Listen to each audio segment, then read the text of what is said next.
Welcome to a special After Dark episode of Let's Get Trashed. Spooky. We're spooky, folks, because we're talking about a thriller today. Kind of. We're talking about the much beguiled, the oft discussed Don't Worry, Darling. The follow-up from director Olivia Wilde, and apparently, well, if you're paid attention at all to any sort of cinema news, you know that this movie was fraught with, controversy and rumors and all kinds of stuff. The cast doesn't like each other. The cast hates the director. The star won't do any publicity for the movie. Which one? The star, Florence Pugh. Oh, really? Yeah, she refused to do any, promotion for the movie. Isn't that, usually, in a contract type thing? It's 100% in a contract. Wow, okay. Yeah. Interesting. Yeah, so she felt strongly enough about it to get out of that. Mm-hmm. It was a big deal. It was all anybody talked about.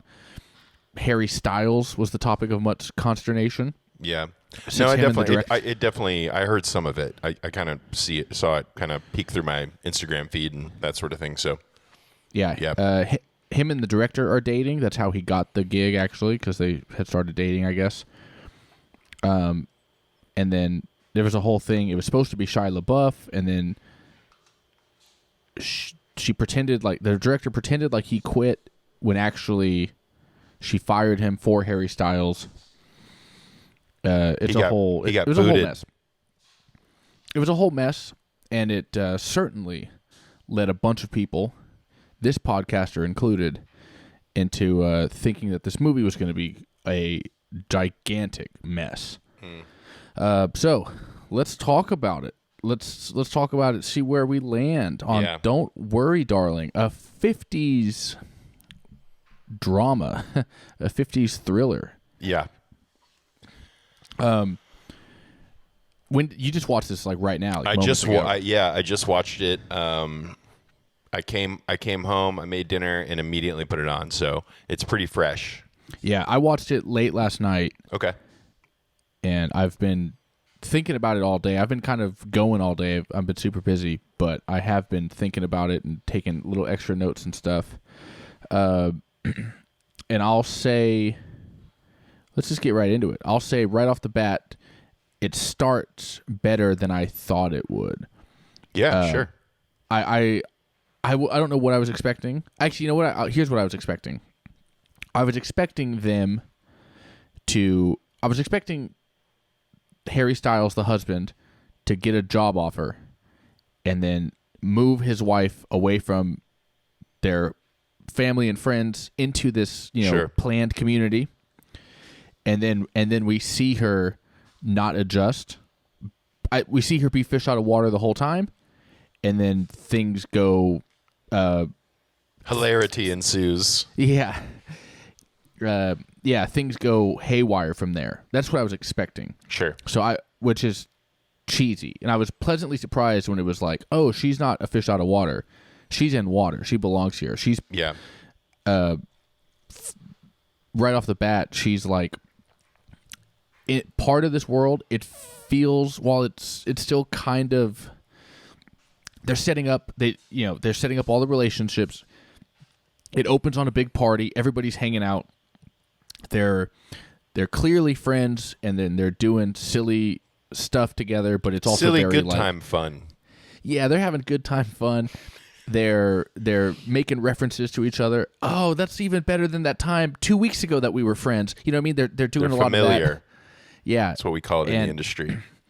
So even though it's really hard to pull that kind of thing off, and this movie didn't do that perfectly, it does feel lived in. It did feel like, yeah, sure, we just started on these people's lives. Yeah. So already off the bat, I was like, okay, that's not what I expected, and happier for it. Yeah, let's talk about the good stuff first. Well, I do want to do I do want to do a spoiler. I don't want to like just go right into spoilers. Okay, it's hard not to. It is hard not to do. It is hard not to. So, but yeah, let's do well. As far as we'll set the scene a little bit more. Sure. This isn't a good thing. The soundtrack, especially early on in the movie, it's just too much. A little too on the nose. Well, not even on the nose, like word wise, but it's just the fact that we're in the 50s. Every time the scene changes, we go from one room, we go from one building to the next building, or we go from inside the house to outside the house. Every time it changes, we're hit in the face with a new 50s song. Yeah. A new bop. The songs from the 50s, Yeah. Or modern bops that sound like it. Yeah, sure. No, it wasn't anything modern. It was all the old stuff. No, there was one that was modern. It's pretty modern. Well, you mean the one that was the original song that was written for the movie? We'll talk off air. Why would we talk off air? Because I'm not sure that you're right, and I'm not going to give you credit on air. I need to do some research, but I'm pretty sure you're wrong.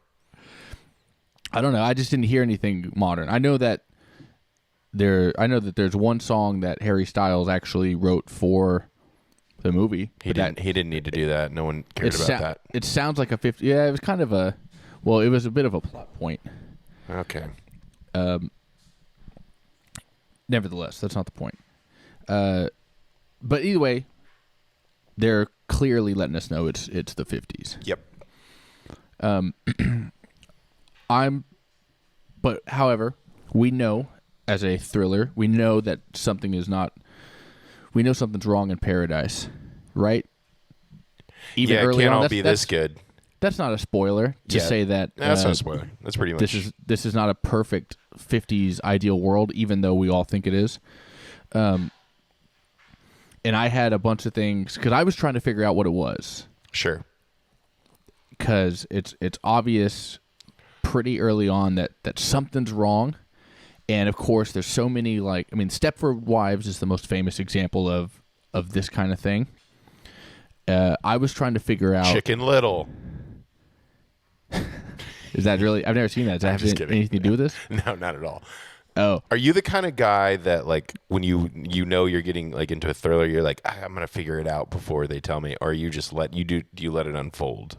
With like the very predictable, you're supposed to be thinking certain things, you know. I was trying to figure it out. Okay. I mean, not like in a I'm gonna beat the movie kind of way. I was just watching I'm picking up the clues. Yeah. I'm picking up the clues they're giving me, and just trying to see if what works. Yeah. I will say.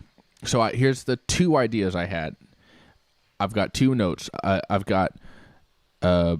What if the Matrix was in the 50s instead of actual 1999? Okay. Like in this world, what if the Matrix? Because in the Matrix, in the real Matrix, in the Matrix, the ideal time in human history is 1999. They're correct. Great year for movies. We've established. Yeah, that is the best time in human history. The best music pre 9/11. It's the best time. Yeah. I was 10. So there's never been a better year than that. And then the other thing is that, but that's when that movie come out, and they set it in the 90s. So I'm thinking, well, if this is some sort of Matrix, maybe they just set it in the 50s. Sure. And they think the 50s is the best decade. Because they're idiots. Yeah. Again, because that's very cliche. That's very like Leave It to Beavers, the 50s, and yeah. Again, Stepford Wives and all this, making a meatloaf and vacuuming and all kinds of shit like that. The other thought I had, the other movie I thought they were ripping off, possibly. I didn't know the answer. Along Came Polly. No. Although that would be good. That would have been better if this was Along Came Polly. Along Came Polly 2. I was thinking A Traveler's Journey. The Village. Yes. I was thinking, is this The Village? I was kind of thinking something similar. They're in this little community, but then they don't leave. They're not allowed to leave by orders of the CEO of their husband's company. Yeah. But if they were to leave, would they find that it's not actually the 50s? Instead, it's 2021. The 60s. Yeah. It's just like a nearby time. The 1860s. It's actually, this is all happening during slavery. Yeah. Somehow it's in the future, but it's it's in Civil War era.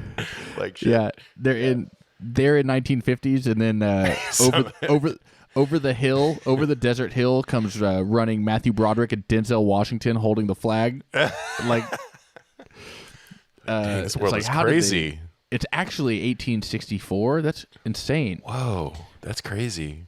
That would actually be sick. What if they said that? They walked out, they're like, I think it's 1864. Yeah. They're like, who's president now? President? Lincoln for another couple weeks. So those are the two things I was thinking. Yeah. And what did you think? I really do. What was your mind at the time? Sure, yeah. I mean, I kind of maybe something similar, but I really do. For a thriller, I do not care. I don't try to kind of, as you in your words, like fight the movie, or try to like figure it out. Like some people are like, I'm gonna figure it out. Yeah, like, I'm not trying to get there first. I do not care. I actually want to be surprised or like have a moment. So I'm like really, really just trying to be in it, like live in it. That being said, I did briefly think maybe this is like a Village type situation. I already knew there was a cult theme just from the trailer, so something is awry. So I was kind of like pulling that thread, like what's the cult influence here, and what are people hiding, Yeah. So I'll say this at the beginning because it sounds like I can already kind of tell. I think you have more problems with this movie than I do. I think I might, yeah. Because I'm going to say right off the bat, I was pleasantly surprised with how much I like this movie. Okay, cool. It's not perfect. It's not even necessarily great, but I was expecting a disaster. It's not bad, and it's much more competently done than this the scandalous cinema media would have you imagine. Sure, and also. Even some of the bad acting, if you really want to give everybody a break, some of the bad acting can be explained away. And here's the other thing. Here's the thing here's the main thing I appreciate about this movie. Besides Florence Pugh's acting, which I thought was phenomenal. I don't really know much about her. I've seen Midsommar. I don't think I've seen anything else. Maybe I've seen one other thing that I can't think of. But I know when this movie was being marketed and stuff like that, there were so many people She's in Little Women, and you would never watch that movie. Not yet, but I will. Okay. If she's in the one with Timothy is in it. Yeah, she's in the one with Timo. You're right. Watch it. I forgot he's in it. It's on my list. Okay, I haven't seen it yet, but I'm going to for sure. She's great, and there was all this talk of like she's carrying this movie. Like, no wonder she doesn't want to promote it. She's the only one in it that's good, and I thought that was just people being petty. Mm-hmm. It is people being petty, but they're not wrong. She is the only one that's good. She is so good. She's in 95% of the movie. That's another thing. I generally don't like stuff where it's like one person on screen the entire time. I hate Castaway. Yeah. Having to stare at Tom Hanks by himself acting on screen for fucking 2 hours. Yeah. I'd rather blow my brains out. But Florence Pugh carries this movie beautifully, in the same way that I watched another movie that I didn't think of the same kind, where it's Heartbreak like Kid. No, you're just throwing out random. Well, not even random. They're all Ben Stiller movies. Well, two of them are Ben Stillers. Yeah, but it's just like that. They're not attached to anything. That's why it's funny to me. Sorry, I just watched a fantastic movie called Spencer, which is my favorite actress, Kristen Stewart, as Princess Diana. In like the never heard of it. It's the last Christmas before they got divorced, and it's an unhappy Christmas at the fucking castle. She has to spend Christmas with, the Queen of England and all this horseshit. And she doesn't want to be there because her husband's cheating on her, and everybody's mean to her, and she just doesn't belong. The entire movie, Kristen Stewart is on screen for every single frame of this movie. Wow. Which, again, I ordinarily hate, but it's incredible. She's the best actress there is right now. I feel like she's like the most typecast sad girl you could get. She embodies Midwest emo. No, not not even. No, Kristen Stewart is like, she does a better job of being uncomfortable than anybody I've ever seen. She's the best actress right now. Florence Pugh is probably 2. I love this movie. I love Florence Pugh's performance so much. I'm going to give Florence Pugh number 2 behind the best being Kristen Stewart. Watch Spencer, watch Crimes of the Future, episode something of Let's Get Trashed, Crimes of the Future, which big baby Jimmy couldn't even watch. He cried. I didn't like it. He called me crying, said, "I don't want to watch it. It hurts my feelings." It did hurt my feelings. It's scary. It was disgusting. So he didn't watch it. I got Clarence Riley IV to watch it with me, and so we did that episode a few weeks back. Check out Let's Get Trashed, talking about Crimes of the Future, starring Kristen Stewart in my mind. Anyway, she's awesome. Back to the point. This movie is mostly about Florence Pugh. She's almost in every second of the movie, but she's great. She does a really, really good job, I think. Here's the other main thing I love about this movie, or I appreciate about this movie. The twist, and we're not spoiling anything by saying there's a twist, but there is a twist. The twist comes way later than I thought it would, or like the big reveal comes way later. It comes at the end, so it's not like the reveal happens in the middle, and then we're fighting new circumstances for the last half of the movie. The big reveal happens at the very end, and there's a 2-part reveal. And we'll get into spoilers in a second, but there's a 2-part reveal, which is the first part of the reveal is what is going on. What is this? That was not a surprise to me. I of my ideas, I wasn't too far off from what I thought. Like, what is going on? Yeah. I was way off on who's responsible. Sure, yeah. So that's the point of the 2-part twist. Yeah. The who's responsible for this part. The who done it. Yeah. Not what it was. I was like, okay, that's what it was. That makes sense. That I figured that out already. But the who made this happen, I was like, God damn, I didn't see that coming. I didn't see that coming at all. Or his motivation for his or her motivation for why they would do it. No, it's him. It's always a guy, obviously. A girl director made a movie about the 50s, and spoiler alert, a dude's a bad guy. Although she did make herself also a bad guy, so that's actually pretty respectable. Because I didn't even know till after the movie, but the director played Florence Pugh's best friend. Yeah. I didn't know that. Did you not know Olivia Wilde? I don't know what she looks like. Oh, I see. Okay. I guess I do now because I've seen her in one movie. Okay. But I didn't know who she was.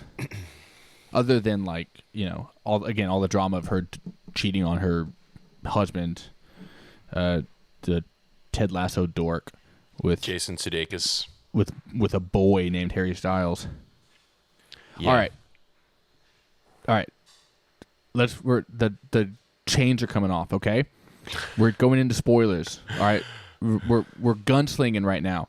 If you want to skip spoilers, skip to 1 hour, 3 minutes, and 28 seconds. And then works every time. We'll not have spoilers at that point from then on. Beautiful. And that'll be like our whatever. All right. Let's get into it. It's the 50s, doggy. Yeah, it's the 50s. It's the 50s. Big fucking deal. Let's not even like do it right away, but we'll just like talk a little bit freely because I feel like we're stifling ourselves. Yeah. I feel like a 1950s woman who can't express herself. Go clean and cook. Yeah. Just let the spoilers run, ladies. So okay, one of her friends, the only black chick in the entire community, Margaret, she's having a rough time. She thinks something's not right. Everybody else thinks she's crazy, and then she loses her mind. She eventually cuts her own throat, kills herself, and everybody lies to each other about it. But she found out something. What else is going on? What else are you thinking? I mean, really, this movie just seems like I'm thinking there's a lot of us seeing or us having to experience Florence Pugh's mania shortly after. I guess at that point, I really want to know what the fuck is going on so we can get into that. You know, there's just yeah. And I like, again, we see her be crazy for a long time. And we obviously have we know this is some sort of sci-fi thriller twist. We know there's something fucked up. Mm-hmm. So we're not definitely thinking she's crazy, but it's also like it might be that she's just crazy. That would be no woman would ever make that movie. Like, what if a woman in the 50s what if she actually was seeing visions? And she's actually crazy, and everybody else around her in the 50s was good. Yeah, no woman director would ever make that movie. There's maybe one moment where I thought that would be wild if they kind of made that decision, but she was just in it for so long and often that you were really on her side, you know? Yeah. So you were kind of like, no, everyone else is crazy, you know? Yeah. Or they're keeping secrets. It's a very weird world. They all work for the same corporation. They all work for Chris Pine, who sucks, dude. I don't like the ultimate CEO, bro. Yeah, he's like, I've never seen him be good in anything. He's pretty much always Chris Pine every time. So yeah, I don't know. I think he stinks. Nick Kroll is in it. He's like, whatever. He kind of sucks. Harry Styles is pretty bad, dude. He has like I know you like to listen to like voice. We've talked about this on the pod before, where an actor's voice and how they are saying their lines is something, sure. Yeah. Something you are into. Yeah, I think it really sells the character for me usually. I forget that it's acting. Did Harry Styles' performance bother you? It didn't bother me. Yeah, really? I don't know that I was really thinking about the voice particularly, except I was wondering if he was going to use an accent or not. But to be honest, I don't even really know his real accent. I know he's from the UK, but I don't know like territorially like what sort of his cadence really is, you know? I don't know. I wouldn't know the difference between fucking North, England. I don't know them geographically, but they're if you listen to someone, they kind of have a certain draw, you know? Yeah. His voice is very weird and stilted, and it sounds like he's kind of doing a bad accent. I thought he was doing an American accent badly for some of it. I was like, is he just being bad at American, you know? A lot of people, yeah, it's easy to think that. Mm-hmm. Also, they mention in the movie that he is from England. And that was like, I've read accounts from people in the theater where that was like the moment when they realized like, oh shit, he's supposed to be British. Why is his accent so bad? Sure. Now, again, that's what I mean. There's a little bit of forgiving. Depends on how forgiving you want to be with this movie. You could say that the twist rehabilitates all that acting. It's true. You could say that. Because he's faking it and he is bad at it, or yeah, sure. Yeah. Because he's not real, so I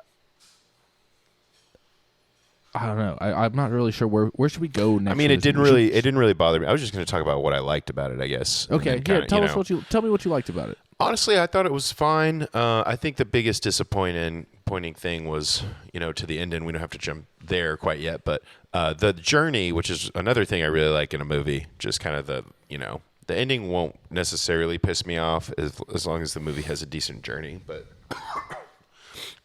I guess one of the things that kind of stood out to me were all like the thrillery parts. I just don't think that they really hit like in a scary way, or like in a like, oh, I need to be scared with her kind of way.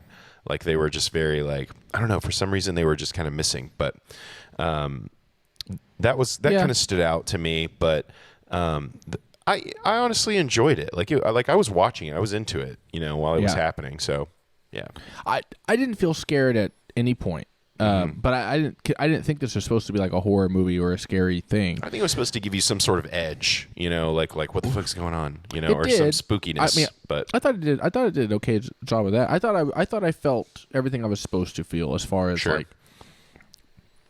feeling her uncomfortableness and all this kind of stuff, and going along the ride with her as she awakens. And she starts to realize more and more what's going on around her. I think it was like some editing choices that might have been better. And I will say, I'm kind of going off the same kind of thing I was just saying. But in addition to the music, I would like really hear it and pick it out. Like you're not supposed to do that with a movie. Like it's supposed to flow really well. I would be like, oh, yeah. I guess something scary is going to happen, or just like it just really stood out to me. It was just kind of distracting, but I don't think it was like, I don't think it flowed really well. Yeah. I didn't even notice like the score, that kind of music. I think I ignored that completely. The only music that I paid attention to and wasn't a fan of was the soundtrack. Sure. Again, that was just like, hearing doo-wop, like loud doo-wop at every turn. And it's like, we get it. I understand that we're in the 50s. You don't have to keep reestablishing that with 50s music. Sure. Let's get to the fucking meat and potatoes. Yes, the food in this movie. Yeah. No, yeah, let's get to tuna casserole. Yeah. Which again, they did a good job of hiding a bunch of little Easter eggs, or not Easter eggs, but yeah, I guess hiding little Easter eggs, hiding little things that while they don't give you any clues to figure it out. After you see it later, you'll think back to that moment earlier and be like, oh, that's what that was about. So, and again, folks, this is big time spoilers. I was right both times. It is the Matrix and it is the Village. Yeah. They're in the Matrix. They're in the Matrix, and also it is 2022 outside. It's 2072. It looks like that's a good point. It could be more. It could be even more future, but nevertheless, it's both of those things. Florence Pugh is trapped in the Matrix. We start seeing she gets little glimpses of real life. Yeah. Little things shake her out of her Matrix thing. Her little memory into real life. Yeah. I don't even remember what was the thing. What was the thing that actually got her brain going to where she remembered? Oh, it's because she got taken away. They took her away, and while she was on the operating table, that's when she was having like her actual memories back to real life. This is one of the craziest twists I think I've ever seen. Okay. I really, not entirely in a good way. It is the fact that Harry Styles is the main villain. Yeah. Blew me away. I did not expect that one bit. I did not expect this to all be his fault. He just turns out to be an incel almost, and he's just like dirty and just like kind of a loser. Yeah, you know? It's that, I mean, and there's so many like implications of this, and we'll have to restart our Zoom in just a minute. Sure. You can see the timer? Yeah. Okay, cool. Yeah, but there's so many implications of this that we'll need to talk to, but not talk about. But what's so fucking crazy to me is that they put themselves. He kidnapped his girlfriend, or attacked his girlfriend, and stuck her into this matrix. He said, "Get in that matrix." Yeah, you get in there. Yeah. So we find out that they have a unhappy life in real life. Seems just like kind of a normal life. Like a normal, it is very normal. Like a normal work, like post-work little argument. He's like, "Fuck this! I gotta put her in the matrix." She's a surgeon. Yeah, she's not even just a doctor, and he's just a loser. She's an operating room surgeon. He's a dude that lost his job. He's not even. I mean, he is a loser because he's gross, dude. They made him look gross. They made him look shitty, and I was like, he is fucking human. Like, stop liking these pop stars for no reason. They made him gross. They did well on that. But he lost his job. So the commentary I think they're trying to say is that I don't think it's necessarily, you're not necessarily a loser if you lose your job. You just got to find a new one. He couldn't take care of himself, though. I think there were a lot of little elements. He didn't know what to do with the food. He couldn't handle even calling a plumber. He just seemed like not available to be a human. That's true. He's down on his. We don't know how much of that is he's down on his luck. Yeah. And how much of it is he's actually just a worthless piece of shit. But we will. I was getting that vibe. Maybe just because of how he looked and stuff. But maybe. But here's also the thing they were definitely trying to talk about. We were talking about whether we feel like he's down on his luck or whether he actually is a big piece of shit. Sure. It's a little bit of both.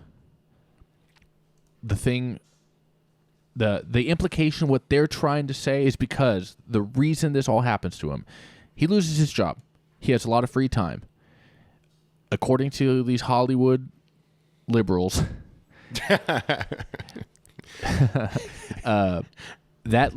that's the only way somebody could listen to Joe Rogan or Alex Jones. Uh-huh. So now that he has all this free time, he's, instead of doing what he's supposed to be doing, like calling, he's becoming a real American. He's listening to his favorite podcasters. Yeah, and becoming awesome. Chris, he's becoming a patriot. Yeah. He's got himself a fucking "Don't Tread on Me" tattoo. He's just like, it's full. Yeah, he bought himself some kettlebells. Yeah, he has. And a creatine powder called 7076. He drinks Black Rifle coffee. Yeah. Yeah. He spent all their money on conservative pillows. He has hella vitamins. Yeah. Hella vitamins in the closet. She comes home. She's like, "Why is there no hot water?" He's like, "We don't need hot water for my cold plunge tub that I bought. I turned it off. We didn't have hot water in the real world. We're not going to have it in the Matrix." No. He listens to a Alex Jones podcast. Mm-hmm. So much that he kidnaps his girlfriend and sticks her in the Matrix that this guy exactly owns. What happens. That's exactly what happens. Chris Pine gets radicalized by flat earthers. Yeah, Chris his wife in the Matrix. Chris Pine is Alex Jones. Or actually the actual inspiration was Jordan Peterson. Oh God, dude. Have you listened to that guy talk? Yeah, oh, he sucks. But it's like Jordan Peterson, he is one of those like, things were better in the 50s, back when women respected men. Biologically, they're meant to actually to listen to us. Yeah. Yeah. If you think about it logically. Wow. Yeah, it's all that bullshit. Yeah. So he does suck. I'm not even. Our impressions of him are really good, though. Good job. Oh yeah, he has a very high kind of. logically, women should be having sex with me all the time. Because I'm actually really cool. Dude, you're Jordan Peterson slams. It's so funny because I've actually never heard him speak. I've only heard other podcasts make fun of him.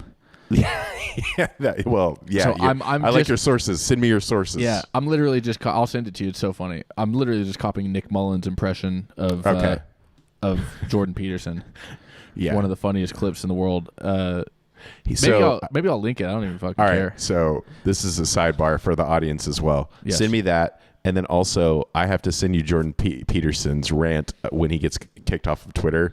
He records himself ranting at Twitter about Twitter. It's so funny, man. Does he cry? He cries a lot. He cries. He doesn't. He's basically crying. He's just bitching. He's an embarrassing dude. And there's so many. Yeah. I mean, you know what? More and more as we talk shit about him, I realize this movie does it's so funny to make fun of. They didn't even do. They should have made more fun of what him. Kind of losers Listen to that. Yeah. Really listen to that dude. Because it is pretty embarrassing. But nevertheless, they also give him too much credit. Jordan Peterson is not. He's a dork, but he's harmless. Let's relax, everybody. Yeah. But people just hate his kind of ideas so much. They think we're so quick to call everybody dangerous. And if you call somebody with different ideas dangerous. Yeah. You're giving them, dangerous. You're giving them more power than they actually would have. Sure. If you called him a gay bitch, it wouldn't. He'd be. That's what you should do. Yeah. That's what I call him. We should make fun of him and bully him. Yeah, but people, these Hollywood libs and leftists are like, oh my god, he's spreading his dangerous ideas. He's radicalizing young men. It's just so easy to just call them dorks and it'll work itself out. Do you think this is a new genre in film? Incel takes wife to Matrix because no, this isn't bad podcast. This isn't a new genre, but this is the villain of the day. I mean, you saw the Batman, the Riddler was a guy with a fucking podcast. All his That's army. True. That's so true. All his definitely a relevant thing. Yeah, his army of soldiers. Paul Dano was. We're on 4chan. Yeah, exactly. It was just 4chan podcast guys that they're waiting for their signal from Chief the Riddler to go attack Gotham City. And I'm sure it's happened in plenty of other movies where it's it's a trope right now for sure. Yeah. The bad guy of the day is internet bitch. The right-wing podcast guy or the whatever. Or even the reactionary podcast, or, just the evil podcast guy. Mm-hmm. Which, first of all, I'm personally tired of all this anti-podcast rhetoric coming out of Hollywood, all right? Yeah. I'm tired of the good the good people of the podcasting community constantly being besmirched. Honestly, I think we made a right decision by putting out a podcast right now in 2022. Yeah. This is the perfect time for it. A lot of people are saying, oh, I'm not going to start one. I'm not going to start one. Well, eventually the people that did start one, they're going to die in 40 years. And who does that leave? Me and you, baby. Us. Yep. Just in time to reap. Just in time, reaping idiots. All the benefits. Yeah. Well, we're also putting out podcasts, I'm never going to stop, all right? As Hollywood's going to keep calling me a villain, I'm going to keep podcasting until you're going to make another incel movie? Really? Until I prove that podcasting is actually cool. All right? It's my mission. It's so cool and everyone knows it. My mission is to make podcasting cool again, and I'm going to get hats. Get a red hat that says that. One man fighting Hollywood, and that's me. In your bedroom, just like the guy, just like Harry. And I'm beset on all sides. Yeah. Because I've got Hollywood saying podcasting sucks, and then I've got Jordan Peterson, who actually literally sucks. I'm in the middle of these two evil camps of gaywads. Yeah, you're the messiah of podcast. Everybody knows that. Well, I'm not even that. Fuck that. I'm the John Wick of podcasts. All right. Yeah, that's what everyone says. Everyone knows that. Everybody calls me that. You know, everyone calls you that. Follow me on Instagram at John Wick of Podcasts. Yeah, no, I'm just. Yeah, I'm beset on all sides by the tyranny of lame dorks. So yeah. Anyway, that's the big twist, ladies and gentlemen, is that he loses his job. He spends all his time on the internet listening to Chris Pine, Alex Jones, and then Chris Pine, Alex Jones offers a service where you can take your woman, you can the snatcher, erase her memories, you wipe it, and then you have to put her. You put her in a Clockwork Orange eyeball. You Clockwork Orange her eyeballs. Yep. And then stick her into like an Oculus Rift VR thing. So and then now you live in the 50s with her. Just like that. Simple. So she's a 50s house. You know, if you're unhappy with your modern day woman bitching at you, giving you modern day problems like we have to pay our rent. I'm hungry. Things like that. Don't even worry about it. Just hit her on the head with with a caveman club so she forgets everything. Clockwork Orange her eyeballs into a VR headset, and then. But you get in it too. You get to get in and out. Yeah. You have to because she has to stay. She has to stay full time, and then she's a 50s housewife, and she's not allowed to say shit, fellas. All right, it's pretty that sick. Is that. I knew that was coming. That is the world for sure, which is wild to me. That's the option. Like, make an option where both people want to do it. Well, they did. He made her come in there, though. No, he did. Yeah, yeah. But what I'm saying, just make a VR situation where like they both just like want to be there. Is it only 50s world? I don't know. I'm writing fan fiction now. Again, that's more like kind of spoiler stuff. Olivia Wilde's character, Olivia Wilde and Nick Kroll, they were there. They were both there voluntarily. So her best friend Bunny, that's true. The next door neighbor Bunny. By the way, our main character's name is Alice. She has a best friend Bunny that she follows around. She's in the Looking Glass. Mm-hmm. I see it now. Okay, all right. But Bunny mentions when Bunny announces that like she knows all about it, she's there voluntarily, and so is Nick Kroll. Mm-hmm. Which I guess she's like I lost my kid. My kids died in the real world, so me and my husband just put ourselves into this matrix so we could have fucking fake kids. Which I was like, oh, okay. Yeah. I mean, Matrix kids might be better. Let's be honest. I don't know. Get a Chia Pet. Or get a Tamagotchi. Yeah, that's true. You just raise one of those. Just beeps at you. Yeah, so and it shows real life Harry Styles complaining. What's crazy, what doesn't make sense, and they didn't explain like this part of it, which maybe it's good they didn't. But I have a few questions about the logistics of this. I understand that if you listen to your favorite podcaster, Joe Rogan, in between him talking about DMT and marijuana for the 40 millionth hour this month, he's also going to create a 50s VR matrix for you to kidnap your girlfriend and stick her in. I get that for sure. I get that. Yeah, 100%. This all tracks. Who hasn't thought of that? That makes total sense. Here's what I don't get. I already don't even like my next girlfriend, and I'm ready to put her in there. A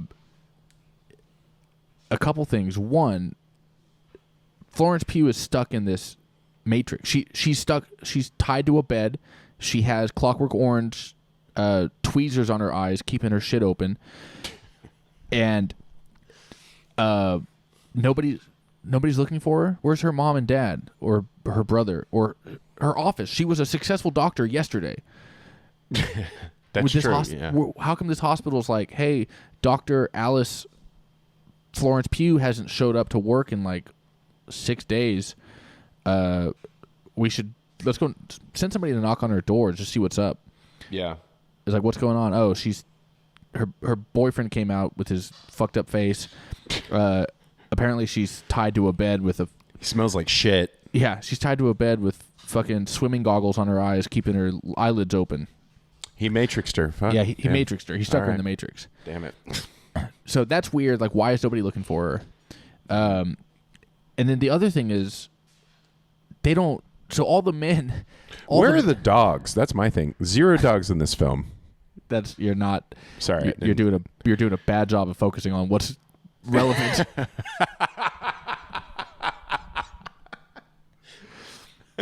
Yeah, it's like I didn't see a single goddamn duck. There was 0 dogs. 0 dog. Think of an animal that starts with D. It was not in this movie. You want this computer? The computer's working overtime already, just to brainwash these women into being ballerinas and doing other homemakery shit. What's crazy? Dude, why did they have to do that kind of shit? All the women stay home all day and do housewife shit. Yeah. All the men leave in the morning, and then they come back. They leave in the morning to go to their secret jobs at the factory, and then they come back. And when they get home, it's time to fuck. Yeah. Well, for Harry Styles, it's time to fuck. He likes to fuck. They make that very clear in the film. Him and Florence, they fuck. No mistake about it. But we find out is they're not actually going to work in a secret factory. They have to leave the Matrix every morning to go get jobs in the real world so they can pay their rent to be in the Matrix. I would have liked to known, this is real. I would have really liked to known what his job was. I think that would have been a cool payoff or a cool build. Yeah. Well, I mean, we see him lose his job. What does he do? And then that's the whole... Is he a podcaster? He starts a film podcast. Is that the future? We see him lose his... Well, we don't see him lose his job, but they're talking about him lose his job. We understand that that's the catalyst of this whole thing. He loses his job. Real life Florence Pugh's not paying him as much attention because she's working double shifts at the hospital. Which also, they don't let ER surgeons work double shifts. That's not how it works. You don't just get to be like, I have to do 8. I got to pick up 8 extra 30 surgeries. hours. Yeah, 8 extra surgeries. We don't get to do that. That's not how hospitals work. But anyway, he's mad that she's not like around paying attention to him. Mm-hmm. So he's like, I'll just put you in the Matrix and I'll get a job. But if you could have gotten a job, then what's the... Just get a job. Why do the Matrix thing? So I want to know what he's doing that's paying for all this Matrixy shit. I would have loved to know that. I would have loved. And also, she's strapped to a bed that he gets in and out of, and he straps himself to the bed and matrixes himself every day. Zoop. So they also have a real life. He's got to pay rent on a real life apartment, and he has to pay Chris Pine, Alex Jones rent to be in the Matrix. Yeah, that Matrix fee. So we all know it. This dude is making crazy. I mean, they imply he's not because we see him the one looks scene. Like shit. We see him in the real world, and he's just like eating tuna to live. Mm-hmm. He's eating tuna cans. That's why he was like, don't bring tuna to the thing. It's because in the real life, in order to save money, he's just eating cans of fucking tuna like a savage. But I don't know, dude. This is like it's a nuts twist. I will say the fact that Harry Styles took his girlfriend and kidnapped her and brainwashed her and stuck her into a matrix that he learned about from Alex Jones is not what I was expecting at all. Yeah, I mean it's the ultimate prank gone wrong, really, if you think about it. Yeah, I know. And also, I mean, this is like, my boyfriend said we can live in the computer with his podcast friends. That's literally, that's every Cumtown Maybe I could just cook dream. Maybe I could just cook and clean for him, and as soon as he gets home, I just suck his dick. So, I mean, it's very, very like surprising. One other thing, the most sinister detail that they put in there is that actually, technically, as far as we can tell, Harry Styles is not necessarily like even the worst culprit of it, because at least he kidnapped his actual girlfriend, who he had a pre-existing relationship with, and then he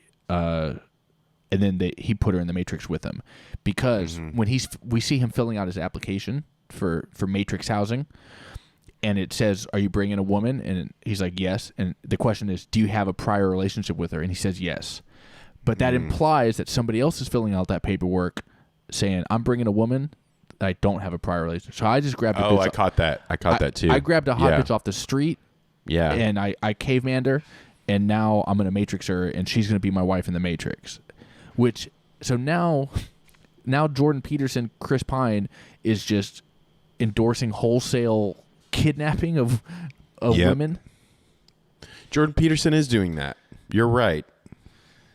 I mean, that's like a very sinister twist. I don't know who.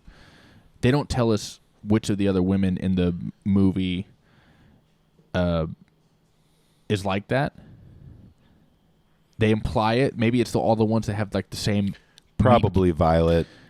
Well, they all have the same meet cute story. Yeah, that's it's true. Like, if you kidnapped your wife, which is pretty lazy for building the Matrix. I know. They built this entire digital world.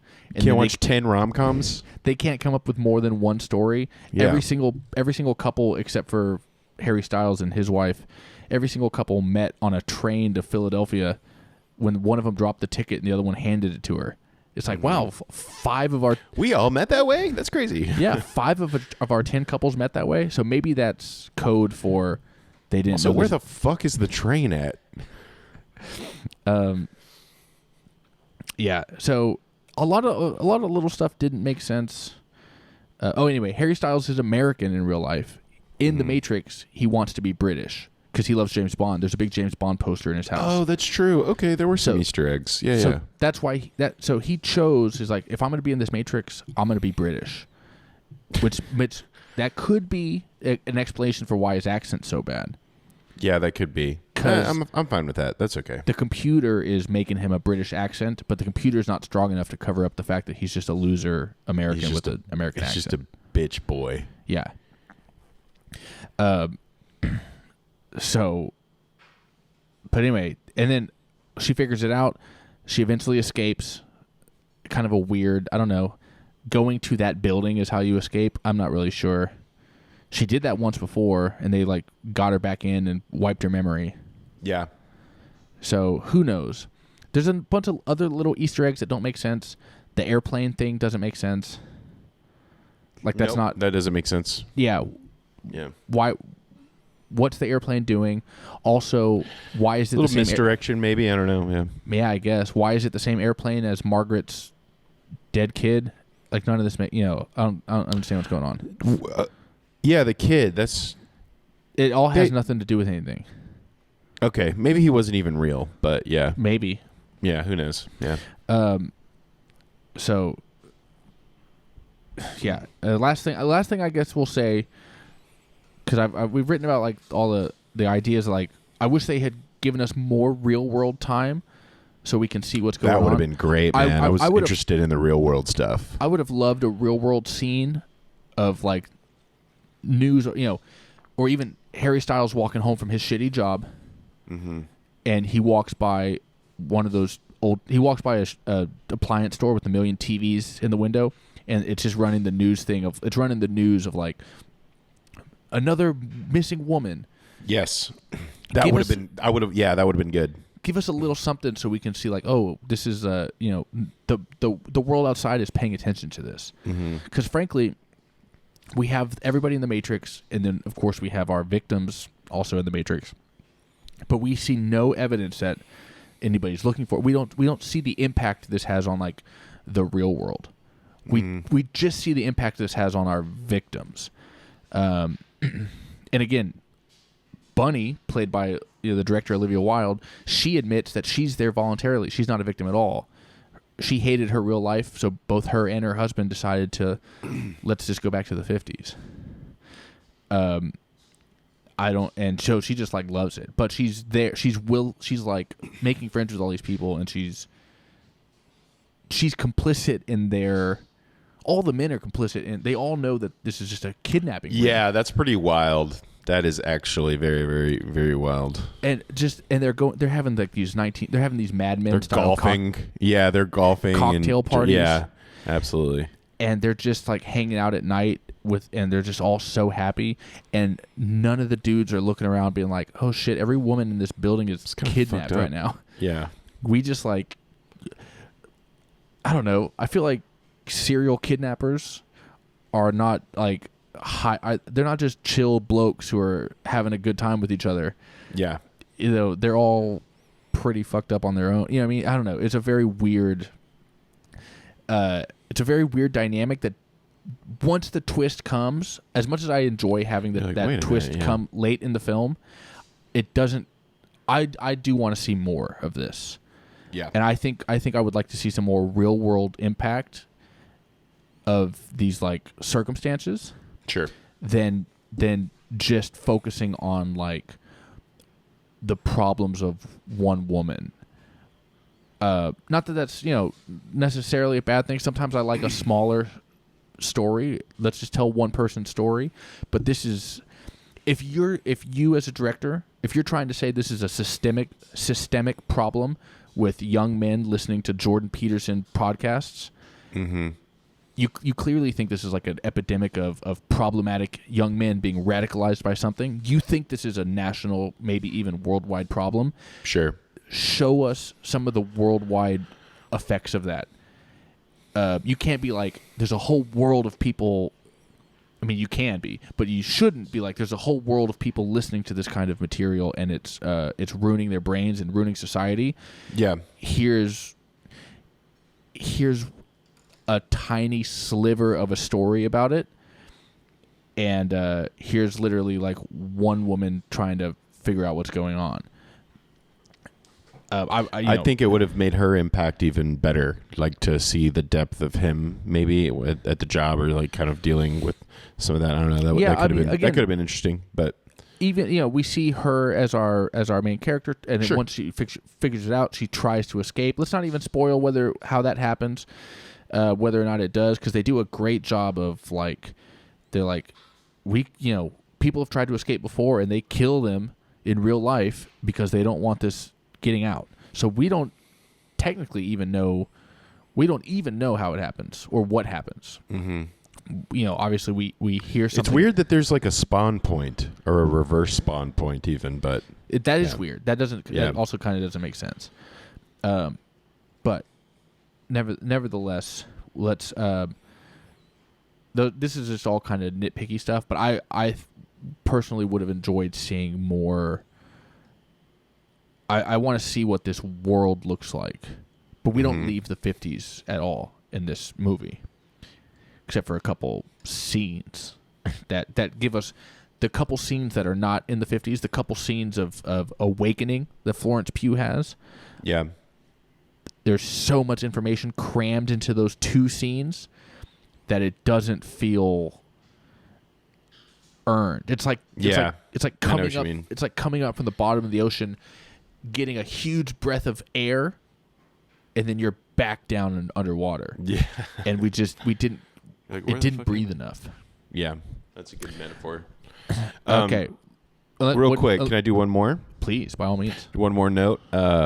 I did not like when the way Chris Pine got killed. Like all of a sudden, she just turned on her wife or her husband rather. Like what? It's cool to see the monster die sometimes, but like that would have been cooler to do it in just any other way, I don't even understand what that was about. It was just weird. They didn't give us any information. Did Chris Pine, Jordan Peterson's wife, did she also figure it out simultaneously and kill her husband, or was she in on it? Was she in on it like Bunny, like Olivia Wilde's character? And then when she saw her husband fucking it up, she killed him punitively. We don't understand. We just know definitely not. We definitely don't understand. Yeah, we just know at the middle of like our big chase scene, which also Chris Pine's like not even involved in. He's just sitting back, like answering the phone every once in a while, marking orders. So like, did you get him? It's such an uninteresting kind of chase scene because she's running from strangers in red jumpsuits, and the main bad guy is literally doing nothing. I also thought, another note, I thought there was going to be more of a tete-a-tete between like Florence Pugh and Chris Pine. Like they're like, it's war now. Now it's war. Like when they had the kitchen scene, and then there wasn't war. You know, it really wasn't. They had a little bout, but I was like, no, now that he's aware, they're really going to have this is going to be a fun back and forth, you know? Yeah, it went very weird. Yeah. Although them not having that, I agree. However, them not having that like adversarial thing continue, that it takes us to the next scene where she's begging Harry Styles for help, and then he commits what we find out later to be the ultimate betrayal of like he just commits her instead. Instead of being like, look, you got me.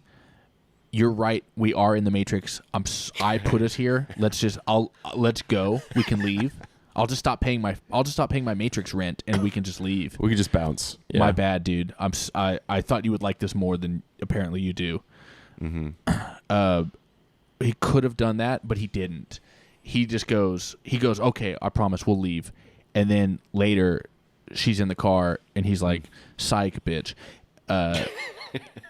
Psych.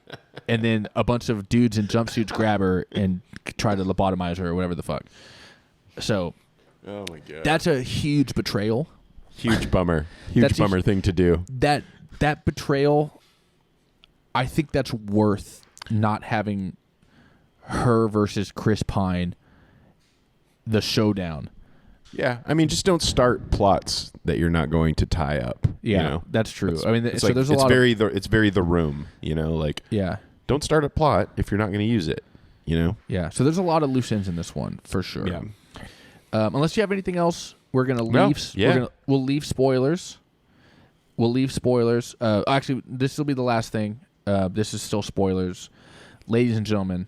If you are going to live in a fake universe created by a podcaster, please let it be ours. Introducing the Let's Get Trashed Matrix. The Matrix edition.